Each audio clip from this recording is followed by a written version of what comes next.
Esta é mais uma produção da Federação Espírita Pernambucana, para você que curte podcasts. A bênção de Jesus e o amor de Deus, nosso Pai, envolva a todos nós nessa manhã comemorativa dos 121 anos da Federação Espírita Pernambucana. Parabenizamos, junto a essa atividade, os voluntários, todos os trabalhadores, ao nosso amigo Washington, atual representante, presidente da Federação, Cristiana Pires, e demais irmãos que neste momento se unem conosco nesse trabalho em conjunto, aonde plano material, plano espiritual, coparticipam nas atividades que se desenvolvem a benefício de todos nós. De fato, a Federação aniversaria, mas o presente, quem recebe, somos cada um de nós. Aprendemos através do Espírito André Luiz, no livro Os Mensageiros, no capítulo 43, antes da reunião, aonde esse Espírito amigo registra todo o trabalho ativo de complexidade, aonde os espíritos benfeitores organizam os ambientes que antecedem as palestras, os trabalhos espíritas, trazendo fluidos, vibrações, energias terapêuticas que envolvem cada um de nós. Então, de fato, estamos sendo presenteados por essas energias de valor não sinalizado pelo plano material, mas que constituem realidade. Lembramos em relação a isso a passagem da primeira carta de Paulo aos Coríntios, no capítulo 2, versículo 9, aonde ele nos diz o seguinte: está escrito, o que o olho não viu, o que o ouvido não ouviu, o que não subiu ao coração do homem, é o que Deus tem reservado para todos que o amam. Há todo um conjunto de atividades, de realidade que transcendem os sentidos físicos, mas que temos absoluta convicção, são reais, atuam em nós, através de nós. E é esse trabalho de parceria tão importante, unindo humanidade encarnada, humanidade desencarnada, nos propósitos do bem do Evangelho de Jesus. Estivemos recentemente consultando as páginas do Reformador, que é o mensário de divulgação espírita mais antigo. E em um dos seus artigos, ele aborda sobre a sede da Federação Espírita Brasileira, que desde o seu funcionamento no Rio de Janeiro até os dias atuais, aonde a sede está em Brasília, ela traz no frontispício do seu prédio o lema: Deus, Cristo e caridade. exatamente esse que nós encontramos também à frente do prédio da nossa querida Federação Espírita Pernambucana. Deus, Cristo e caridade é o lema de Ismael, registrado pelo Espírito Humberto de Campos no livro Brasil, Coração do Mundo, Pátria do Evangelho, e deixa assinalado de forma bem evidente esse traço de união no estabelecimento dos alicerces mais firmes para o Consolador prometido por Jesus, que é o Espiritismo. Realmente, o Espírito Emmanuel já houvera assinalado também no livro A Caminho da Luz, através da psicografia abençoada de Francisco Cândido Xavier, logo na introdução do livro, o fato de que podemos caracterizar a doutrina espírita como um triângulo equilátero, de 3 lados iguais. De um lado, a ciência, do outro lado, a filosofia, e na sua base, no alicerce, a religião.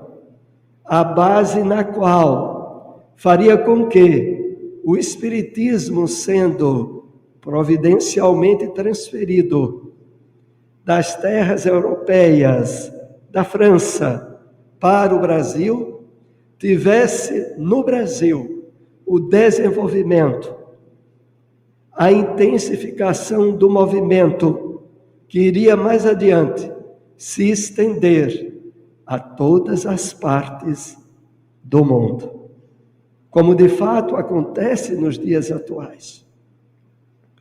O Espiritismo possibilitou, através da sua divulgação, como, sobretudo, no trabalho inominável do médium Divaldo Pereira Franco, que através da sua palavra iluminada levou a doutrina espírita de volta às terras europeias, mas também às terras da América, do mundo inteiro. Então, é nessa base inamovível que o Espiritismo tem os seus pés firmes, e a Federação Espírita Pernambucana realiza nesse propósito um trabalho ímpar, não só na divulgação da doutrina libertadora, mas no fortalecimento do movimento espírita em nosso estado, possibilitando num trabalho de desdobramento dos mais intensivos, porque os voluntários e trabalhadores da Federação Espírita Pernambucana não só têm que dar conta das atividades da própria casa, dos trabalhos de solidariedade, de fraternidade, nos trabalhos mediúnicos, nos trabalhos que dizem respeito àquilo que mais move a ação da caridade, mas também tem que cuidar do fortalecimento, da confraternização, do trabalho mútuo das casas espíritas em nosso estado. Então, nas páginas do Reformador que estávamos destacando, há essa referência. Mas também, no final do Reformador, há uma página consignada Efemérides.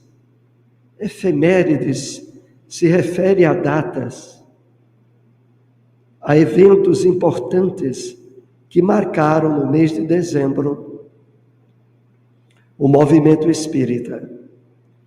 E, em especial, ontem, dia 5 de dezembro, no ano de 1934, retornava para o plano espiritual Humberto de Campos. Humberto de Campos, conhecido escritor, jornalista, político, que marcou a época. Houvera 2 anos antes, em 1932, quando foi publicado o livro Parnaso de Além-Túmulo, essa obra ímpar da mediunidade de Francisco Cândido Xavier, aonde reuniu 56 poetas, escritores da época do Parnaso, e que voltavam trazendo no seu estilo, na sua forma de escrever, a característica singular que evidenciaram seus trabalhos quando estavam encarnados, a constatação da realidade, não só da imortalidade da alma, mas da individualidade do espírito, da preservação dos conhecimentos, dos valores morais, daquilo que efetivaram sua individualidade. E Humberto de Campos teve acesso a esta obra, que muito lhe impressionou. Ele, que era de formação católica tradicional, não praticante, percebeu a evidência singular daquele trabalho e chegou a grafar em comentários naquela época de que estava diante de um fato singular, porque, levando em conta a veracidade daquela obra, aquele médium, para ele escritor, que ainda estava no anonimato, Francisco Cândido Xavier, estava com 21 anos de idade para 22, quando publicou o livro. E Humberto diz assim, que sem dúvida ele mereceria todas as cadeiras da Academia Brasileira de Letras. Humberto, à época, fazia parte da 40ª cadeira desse órgão, Academia Brasileira de Letras. Meus irmãos, 2 anos depois, aos 48 anos de idade, retornava ao plano espiritual Humberto de Campos. 3 meses depois, ele começou a escrever através de Francisco Cândido Xavier. Aquilo, na época, foi um impacto no movimento literário no Brasil. Como podia? E alguns jornais no Rio de Janeiro, isso em 1934, estampava extra, Humberto de Campos, dos mortos, volta a escrever. Aquilo causou impacto, meus irmãos. E nós lemos em um dos livros trazidos pela mediunidade de Francisco Cândido Xavier, Novas Mensagens. Um capítulo que se intitula Agripino Grieco. Ora, quem era Agripino Grieco? Crítico literário, conterrâneo de Humberto de Campos e que tomara conhecimento que o seu amigo do além-túmulo voltava e trazia crônicas inéditas. Como podia? Meus amigos, Agripino Greco, há mais de 30 anos, era crítico literário. Ele conhecia, analisava a forma, o estilo que caracteriza o escritor. E ele conhecia muito bem Humberto de Campos. Eram amigos próximos. Ele resolve ir a Belo Horizonte, tentar encontrar o autor daquelas crônicas agora inéditas de seu amigo. Como podia? E lá em Belo Horizonte, ele se dirige à União Espírita Mineira. Isso está consignado no livro Novas Mensagens.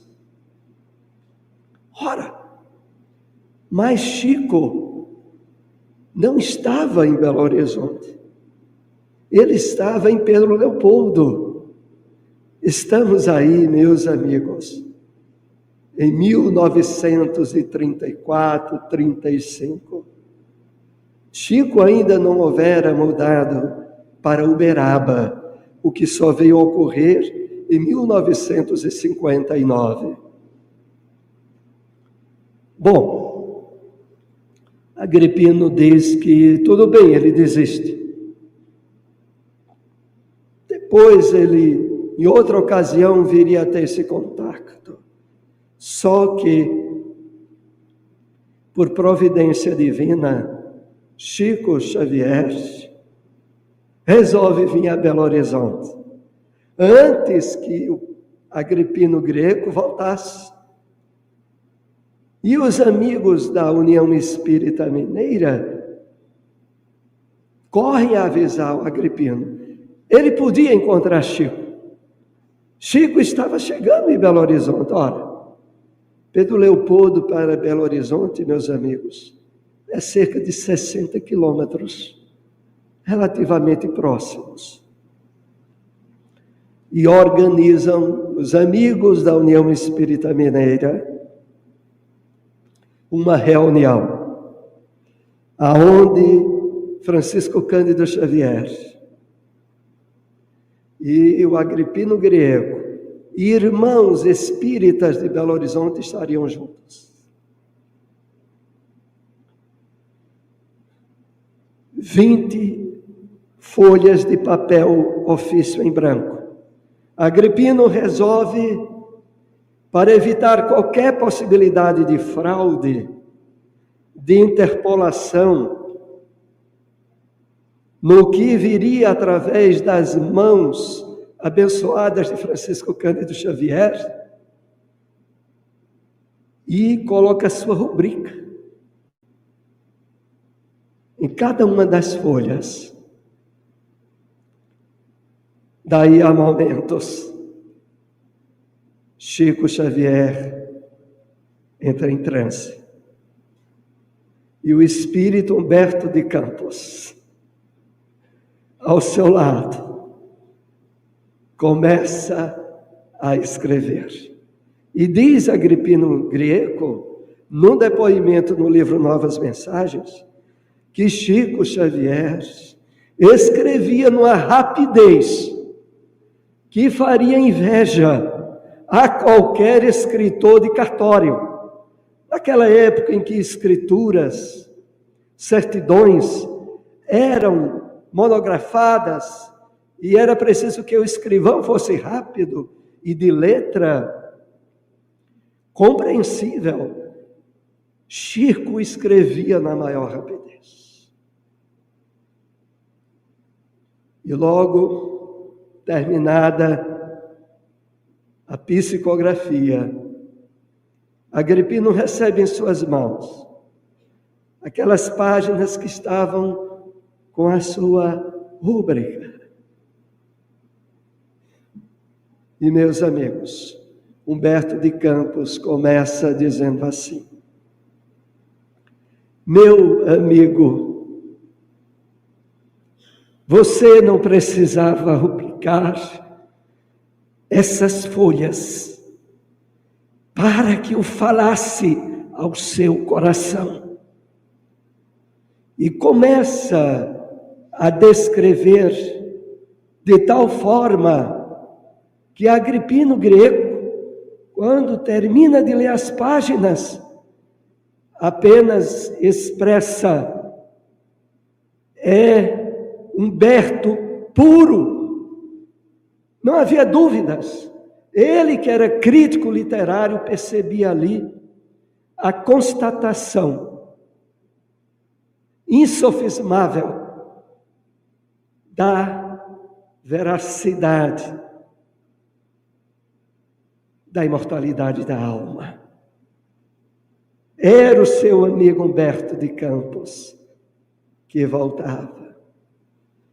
E Agripino diz: olha, eu sou católico, mas não posso negar a realidade do que ali presenciei.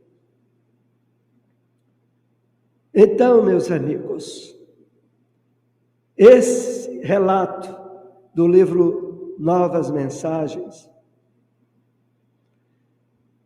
serve para nós de preâmbulo para refletirmos a respeito da parábola do semeador e o seu profundo laço de intercessão, de correlação com o trabalhador espírita e com cada um de nós que temos a oportunidade de, nessa encarnação, ter realizado o encontro há muito planejado pela espiritualidade, para que ficasse marcado de forma ímpar na nossa caminhada evolutiva as possibilidades inumeráveis dos benfeitores espirituais que têm procurado semear através de intuições, de pensamentos, de advertências, as sementes de luz do Evangelho do Cristo, que precisam e estão de fato sendo ativadas dentro de cada um de nós. Nós vivemos numa época em que as possibilidades de divulgação da doutrina, sobretudo agora através das mídias sociais, através da ampliação que as possibilidades tecnológicas trouxeram, para que também a disseminação do Evangelho de Jesus pudesse alcançar de forma cada vez mais ampla a todos, em todos os continentes. Mas surgem, e aqui não podemos deixar de fazer a referência, vídeos, depoimentos de pessoas que trazem dúvidas, que expressam, às vezes, com uma linguagem autoritária, segura, comentários a respeito da veracidade que seria duvidosa dos textos bíblicos. E também, é claro, da própria mensagem de Jesus e da sua missão realizada entre nós. E usam muitas vezes aquele argumento antigo que certamente alguns de nós aqui já ouvimos, de que a religião é o ópio do povo, o alucinógeno, a droga que faria com que as pessoas se moldassem a contextos sociais e tivessem uma limitação de comportamento e de atividades consentâneas com regras rígidas, mas ilusórias e mentirosas, provenientes dos textos evangélicos. É claro que para nós espíritas, os textos bíblicos e a palavra dos evangelhos, sobretudo, têm uma característica não só apenas verdadeira, mas profundamente renovadora para o nosso espírito. Quando lemos no Evangelho segundo o Espiritismo, no seu capítulo 6, o Cristo Consolador, a mensagem do Espírito de verdade: venho como outrora aos transviados filhos de Israel. Lembrá-los do Deus grande, do Deus bom, do Deus que faz levantar as ondas, germinar as plantas. E a referência colocada, ela é singular. Porque nós vivemos numa época, meus irmãos, onde o materialismo, as ilusões projetadas pelo imediatismo, fazem com que as doenças, sobretudo que atingem a alma, as chamadas doenças emocionais, tenham ganhado campo epidêmico. A ansiedade, a depressão, uma série de síndromes na área da psicologia, que muitas vezes têm se traduzido em avanços absurdos de suicídio, eram e são também alvo das mensagens contidas no Evangelho segundo o Espiritismo. Se observarmos no capítulo 5, bem-aventurados os aflitos, o item loucura e suicídio. E lá constatamos que a revelação espírita é o melhor antídoto, é a prevenção mais eficaz contra esses dois flagelos da humanidade. Mas, meus amigos, é importante sabermos que os textos contidos no Novo Testamento, eles têm um endosso da espiritualidade maior. A Bíblia é uma obra que aqui precisamos lembrar, mais reproduzida em todo o mundo. Atualmente, já constatam mais de 4 bilhões de cópias. É o livro mais conhecido na humanidade. 4 bilhões de cópias. Para termos uma ideia, o Evangelho segundo o Espiritismo, que é a obra espírita que alcançou maior número de publicações, ultrapassou recentemente 2 milhões de cópias. A Bíblia, 4 bilhões. Esta obra nós podemos antecipar. Ela tem registros profundos na espiritualidade maior. Não é de forma nenhuma criação do homem. É claro que o Espírito Emmanuel, na mediunidade de Francisco Cândido Xavier, já houvera deixado isso muito bem claro. Nas obras que constituem o chamado cristianismo primitivo. O espiritismo, o cristianismo contemporâneo a Jesus. Surgiram livros há 2000 anos, 50 anos depois, Ave Cristo. E a obra ímpar, Paulo e Estevão.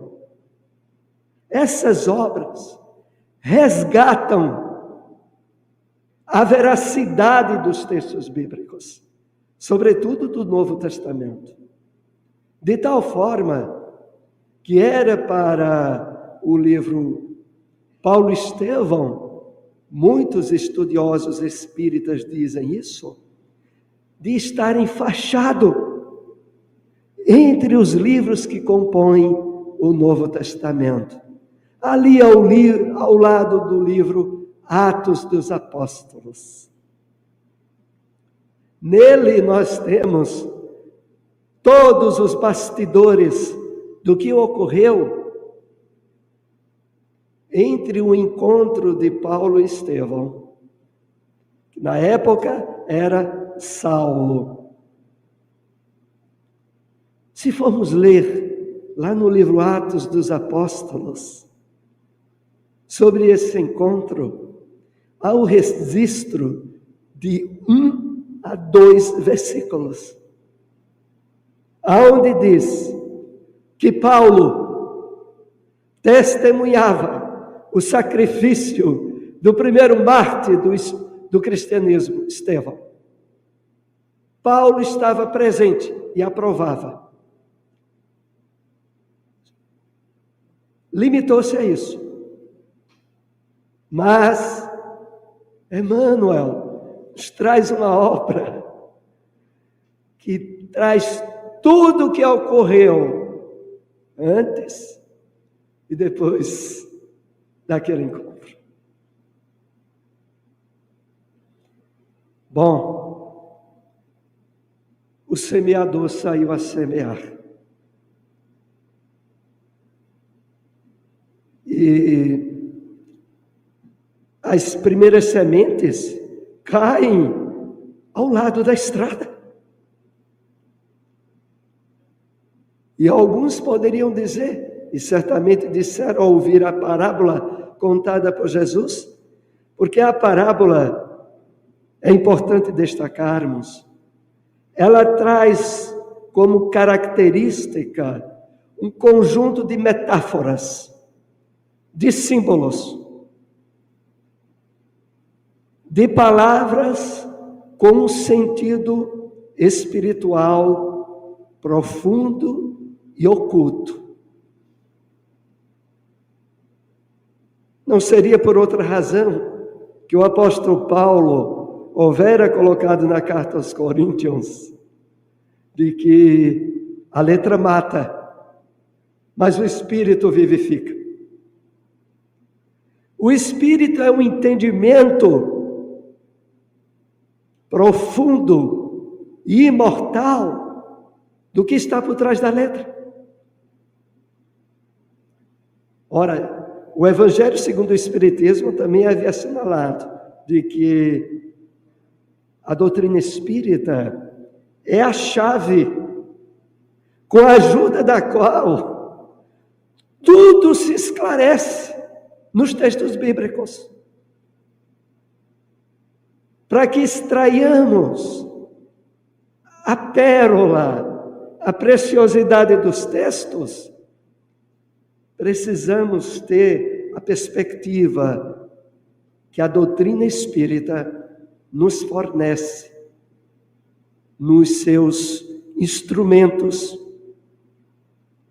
mais eficazes de perceber esse conteúdo. Então, esse semeador descuidado deixou as sementes cair à beira do caminho. Ora, pouco tempo depois, as aves do céu vêm e comem aquelas sementes. E elas não serviram de nada. Mas essa, meus amigos, é uma das parábolas. Para termos uma ideia, o Novo Testamento, nos 4 evangelhos, Mateus, Marcos, Lucas e João, registram 40 parábolas do Cristo. Das 40, 2, Jesus traz explicações.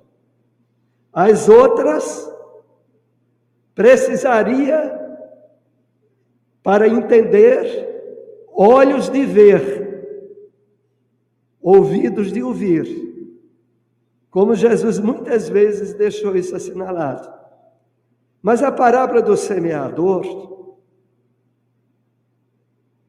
como também aquela parábola na qual o trigo é semeado junto com o joio, são as duas que Jesus traz esclarecimento à compreensão daqueles que ouviram. E Jesus diz, olha, a semente que cai à beira do caminho é aquela onde o adversário, a princípio simbolizado nos pássaros, vem e estraga o que foi semeado. As sementes não dão fruto. Nós lemos na literatura do espírito Humberto de Campos, desencarnado, no livro Cartas e Crônicas, uma história que se adapta a essa primeira parte da parábola. É a história que tem um título, Obsessão Pacífica. Obsessão pacífica, meus irmãos, ela é também chamada de obsessão silenciosa. Tem uma obra publicada pela Federação Espírita do Mato Grosso, que tem esse título, Obsessão Silenciosa.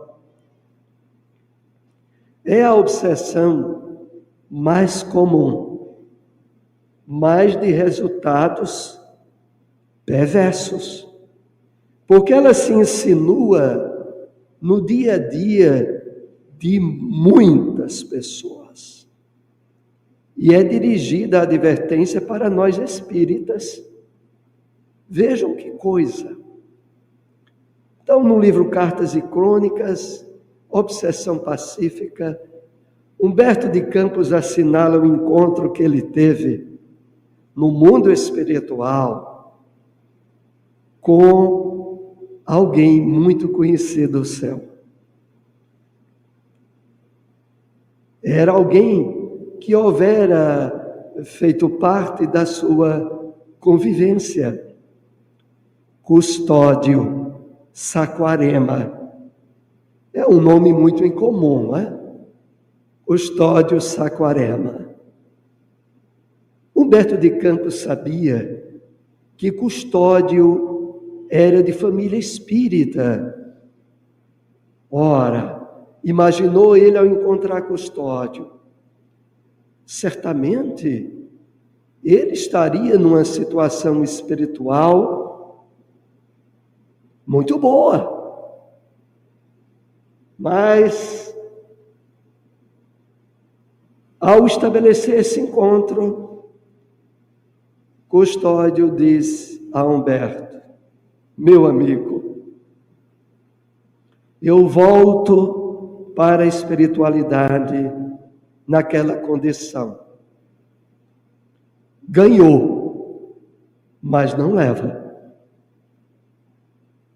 E Custódio começa a descrever para Humberto de que, mesmo tendo nascido no lar espírita e ter recebido advertências ao longo da sua encarnação,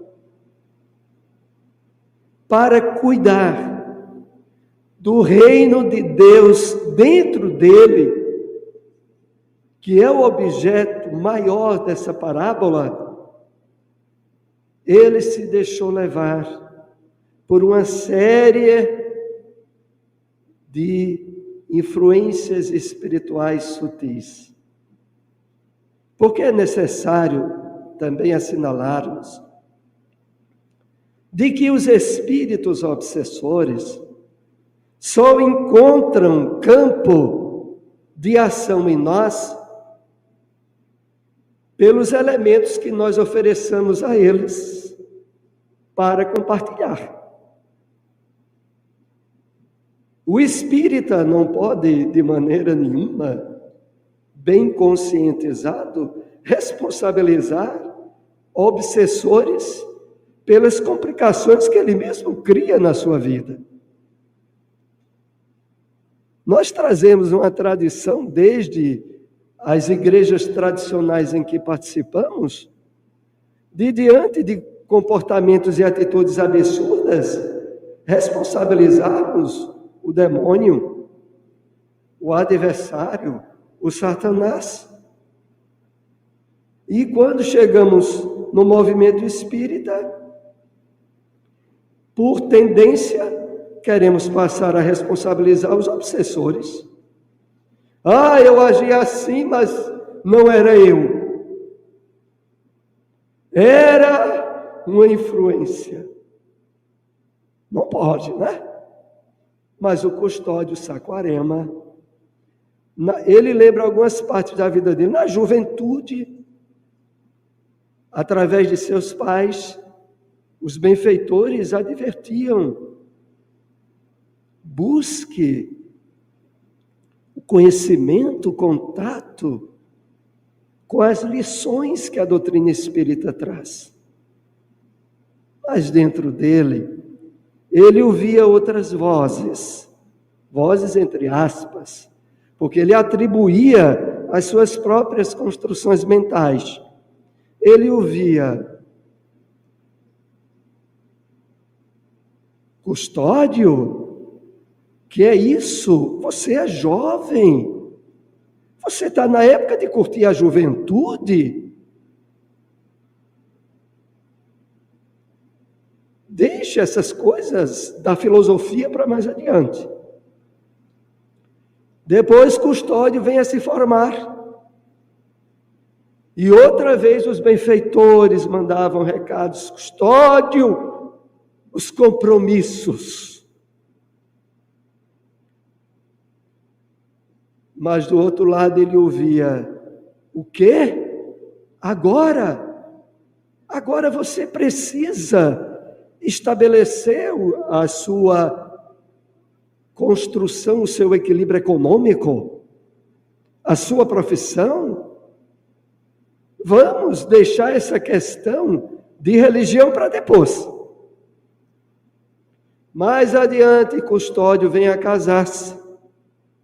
E os espíritos de novo: Custódio, veja o trabalho espiritual. E Custódio ouvia de novo no ouvido: o quê? E a família?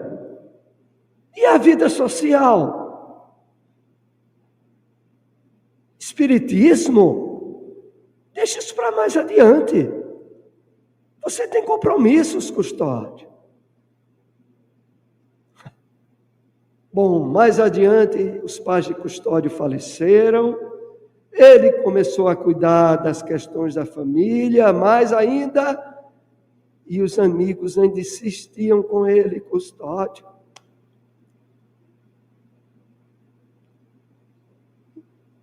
trabalho. E os espíritos, nessa altura, já diziam no ouvido dele: Custódio,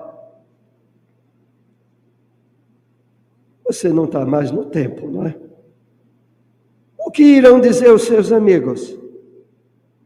Custódio, não é mais tempo de você cuidar disso. Vão achar que você está senil, não está batendo bem do juízo. Bom, meus amigos, o resultado foi um desastre.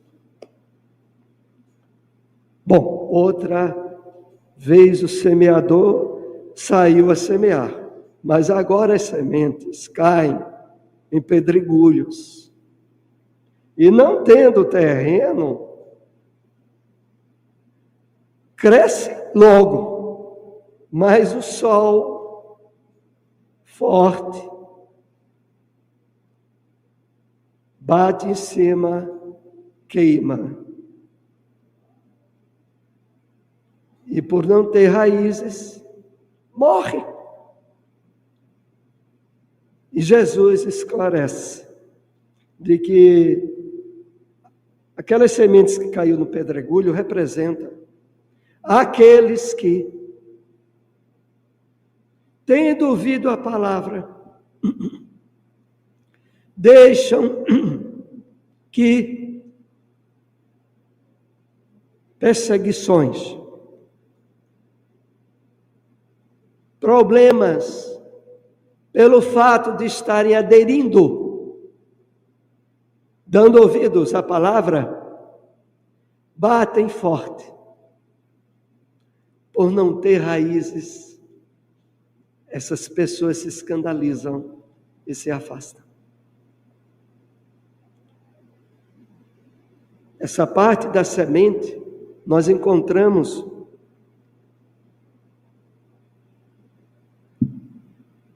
no livro Vozes do Grande Além. É uma obra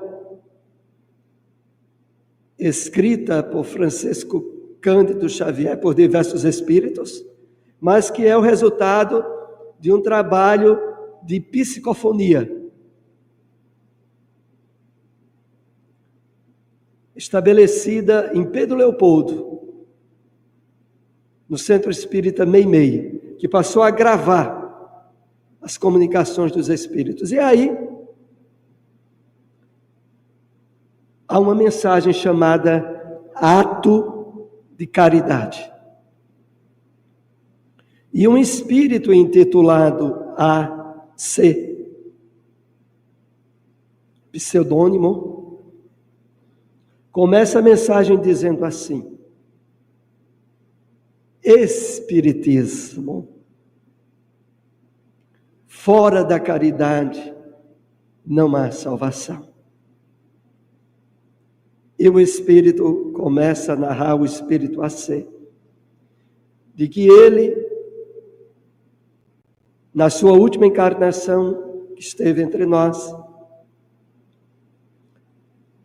era frequentador de uma instituição espírita, era simpatizante da doutrina.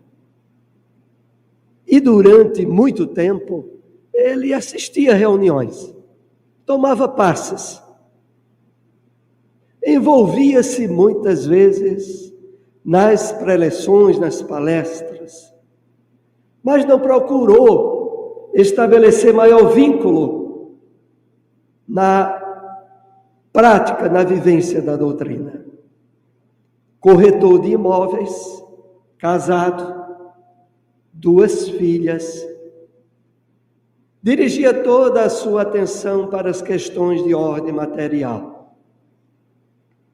E aos 55 anos de idade, de forma súbita, vem a desencarnar.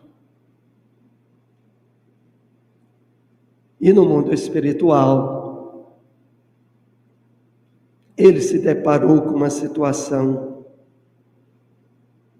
inesperada e frustrante. Primeiro, porque o seu ponto de atração maior foi com a família. aonde ele dirigiu o seu maior cuidado e atenção? Jesus já havia deixado bem claro nos evangelhos: aonde colocares o teu coração, aí estará o teu tesouro. Se preocupações puramente materiais, transitórias, forem tudo na nossa vida, o nosso vínculo primeiro, no mundo espiritual, vai para lá. Custódio chegou, se percebeu desencarnado, ele sabia. Pelo próprio esclarecimento da doutrina, ele sabia. Mas quando ele chega em casa, ele tenta, de alguma forma, transmitir algum pensamento à esposa. Mas havia uma verdadeira barreira, porque a esposa não tinha campo nenhum de sintonia para isso.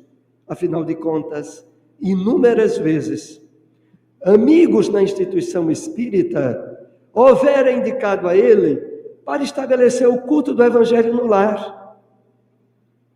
Mas ele nunca quis. Não havia cabimento. Aquilo seria algo que, compromisso a mais na sua casa, onde não havia maior simpatia com o espiritismo. Ele nunca quis. Bom, agora, sintonia com a esposa impossível. Mas as filhas, meus amigos, as filhas só pensavam em herança. A herança, a divisão da herança. Ele deixara muito patrimônio. A sua vida como corretor e a sua dedicação, porque ele era hábil a oferecer casas e terrenos aos amigos da própria instituição espírita. E na cabeça dele só havia terrenos e casas. O patrimônio foi grande. As filhas só queriam saber como é que vai ser a divisão dos bens. Ele se viu como um cachorro enxotado dentro de casa. Aquele cachorro que ninguém gosta. Sai empurrando. Bom, agora sobrou os pequenos vínculos com a doutrina espírita. Então ele pensa, poxa. E quando ele pensa na doutrina, um amigo espiritual surge ao seu lado. E o convida a ir a uma reunião que haveria naquela instituição que ele frequentava. Só que era uma reunião para desencarnados. Normalmente, à noite, essas atividades prosseguem. E quando ele chega lá, um benfeitor que está no trabalho de selecionar pessoas, espíritos, que apresentassem possibilidades para trabalho. Bom, para ele, agora seria muito importante. Mas ele, quando chega a sua vez, e ele percebe que aquele instrutor, ele teria a capacidade de ler pensamentos. E ele chega, e a sua vez, e aquele benfeitor diz: como foi sua vida? O que você pode apresentar para a atividade que deseja? E o AC diz bem: eu me dediquei à família, cuidei muito da minha saúde. E o benfeitor diz a ele: bem, isso aí até os animais irracionais fazem. Eu quero saber o que você fez a mais, o que caracteriza o seu pedido. E o AC fica remoendo na cabeça, porque não me via.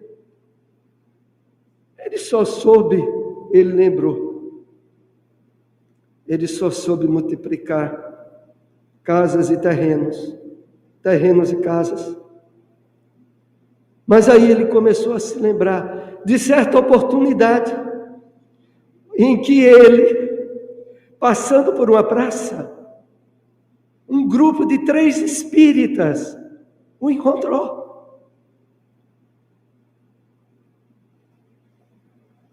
Esse grupo estava indo dar assistência numa favela, a favela do Esqueleto, lá no Rio de Janeiro. E tanto insistiram com ele não queria ir não, mas insistiram demais, disse, eu vou. E quando chegou lá na favela, eles entraram num casebre construído em latas, uma casa de lata. Mas aí, de repente, chegou um aviso para que a irmã, o esposo a chamava, ou houver acontecido alguma coisa. Ficam os 2 amigos e ele. De repente, os 2 amigos precisam ir. Ele fica só. E quando ele se depara com a situação onde uma senhora, já idosa, com 2 filhos, que pareciam mais esqueletos vivos, e uma jovem doente, com tosse, possivelmente tuberculose, e naquele momento ele tenta acolher, e aquela senhora, aquela jovem, tem uma crise, vomita sangue e desencarna. E pela primeira vez ele meteu a mão no bolso e tirou uma quantia substancial, que ele não tinha nem ideia quanto, deu àquela senhora, objetivando a que ela fizesse um enterro digno daquele espírito. Meus amigos, nesse momento, ele percebe daquele grupo, sai uma jovem e diz, benfeitor, sou eu, Maria Amélia, eu testemunho, ele me deu um enterro digno,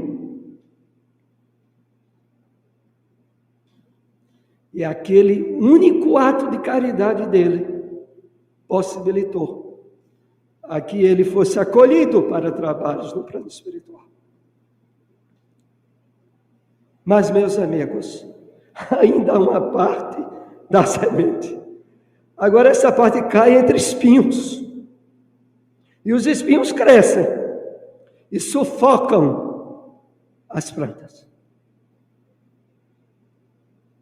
E Jesus diz que representava o grupo de pessoas que recebem a palavra do Evangelho, mas que envolvidas nos cuidados, nos problemas da vida, acabam se afastando e as sementes ficam infrutíferas. Aí nós vamos lembrar, procurando sintetizar pela hora, no livro Obreiros da Vida Eterna, no capítulo 3, o Sublime Visitante. Era um encontro no qual espíritos do bem, que dirigem grupos na Terra, associado às atividades filantrópicas, de socorro espiritual, tem o amparo desses espíritos. Esses espíritos estavam se preparando, e um deles é a irmã Simprônia. Ela vinha dar assistência na terra a um grupo que trabalhava com órfãos. E nesse grupo surgiram, com muita frequência, perseguições, adversários gratuitos, pessoas que, ao perceberem outras em atividades do bem, ficam jogando pedras, ficam criando problemas. E ela pede ao benfeitor, que iria se comunicar, Asclépios, um espírito da mais alta envergadura espiritual, orientações. Certamente Asclépio teria uma palavra iluminada do alto para lhe ajudar. E Asclépio pega uns pergaminhos, de onde ele extrai uma mensagem que está contida no Evangelho de Mateus, capítulo 5, versículo 44. E lê para Simprônia: amai os vossos inimigos, bendizei os que vos maldizem, orai pelos que vos perseguem, fazei o bem àqueles que vos tenham feito mal.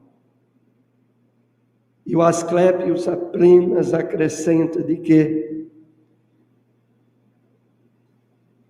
se utilizarmos adversários e circunstâncias como instrumentos para o nosso crescimento espiritual, nós perceberemos neles elementos vitalizadores para o nosso êxito. Bom, concluindo a parábola, Jesus diz que as sementes finalmente caíram em terreno bom e nele deram 100 por 1, 60 e 30.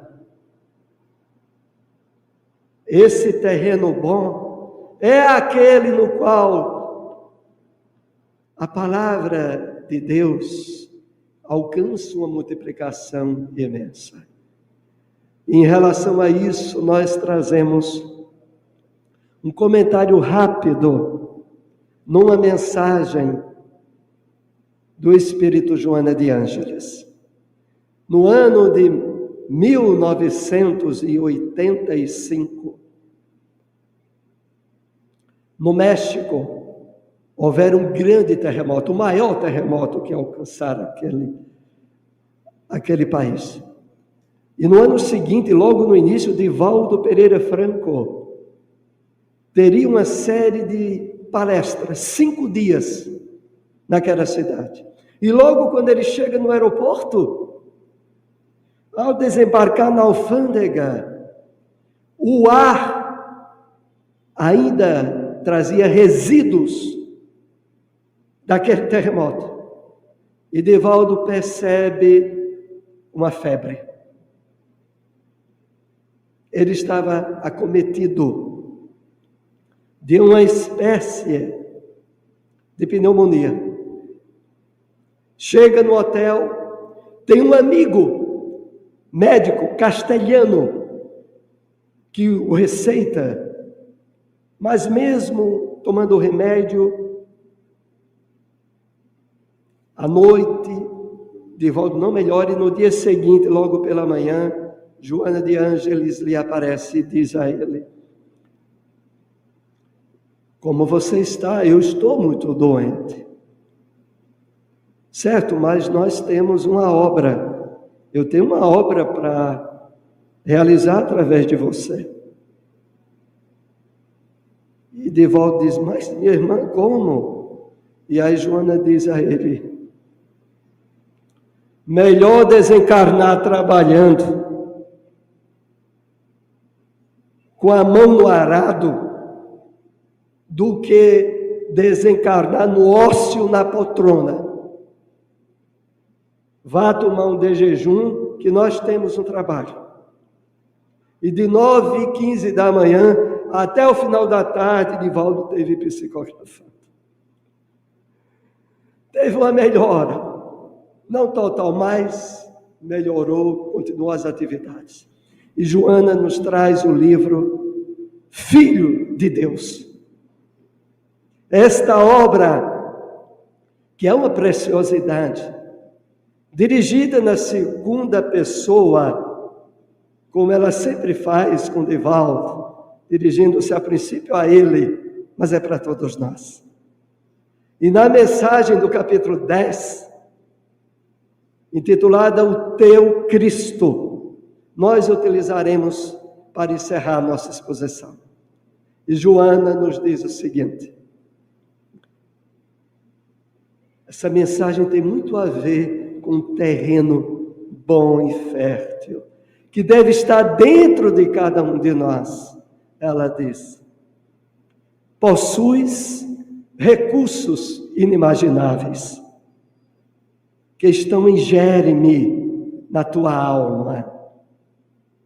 Por enquanto, sintonizas com as províncias de sombra por onde transitastes e já deverias ter te libertado.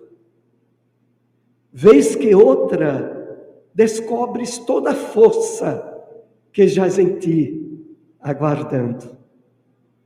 Jesus utilizou-se de seus recursos para demonstrar para que eles seriam utilizados.